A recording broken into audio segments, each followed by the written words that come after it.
নাটকটা অনেকক্ষণ ধরে বেঞ্চে বসে দেখছিল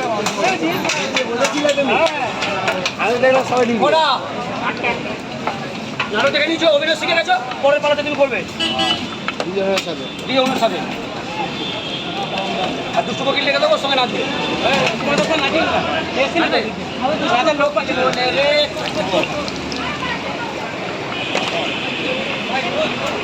তোমাদের নাটক ছেড়ে দাও, আমি বাকি ভাই দীপক দীপক বাড়ি নিয়ে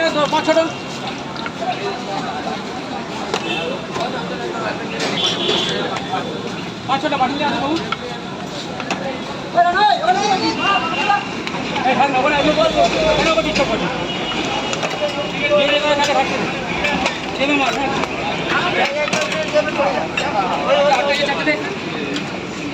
বাবা কুকুরটা দেখে রাখে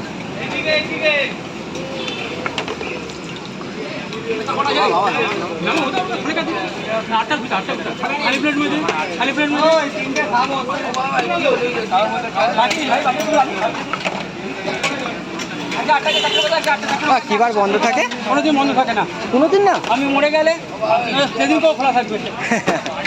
চাইনিজ পরোটা, চাইনিজ পরোটা হাটফুল এখানে লাগানো থাকবে, আমি শুয়ে থাকবো। সেদিনকে দোকানদারি হয়ে বিকেলে 50 টাকা দাও, 50 টাকা দাও, কোনো বন্ধ নেই দোকান। যখনই আসবে তখনই খোলা।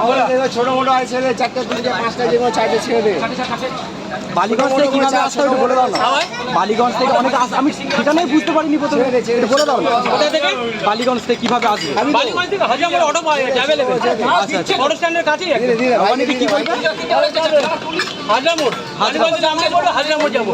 হাজারমোড়ে অটো ধরবেন, অটো স্ট্যান্ডের কাছে। আর যাকে জিজ্ঞাসা করবেন, সব যত অটো চালা সব আমার ভাই আছে, ওদেরকে বলবে চার্জ করে যে করে দোকানের মধ্যে ঢুকে দিয়ে যাবে তোমাকে। আচ্ছা ঠিক আছে ঠিক আছে। বালিগঞ্জ থেকে আসলে হাজরার অটো ধরবে, একদম পেছনে নেবে, ঠিক আছে, একদম পুরো এখানে এসে দিয়ে যাবে, ঠিক আছে। অটো স্ট্যান্ডে ভাই দোকানে নামিয়ে দিয়ে যাবে। চাইনিজ পরোটা বলবে, ব্যাস একদম দিয়ে যাবে, আর কিছু বলতে হবে না। দেখ একদম গরম গরম। বল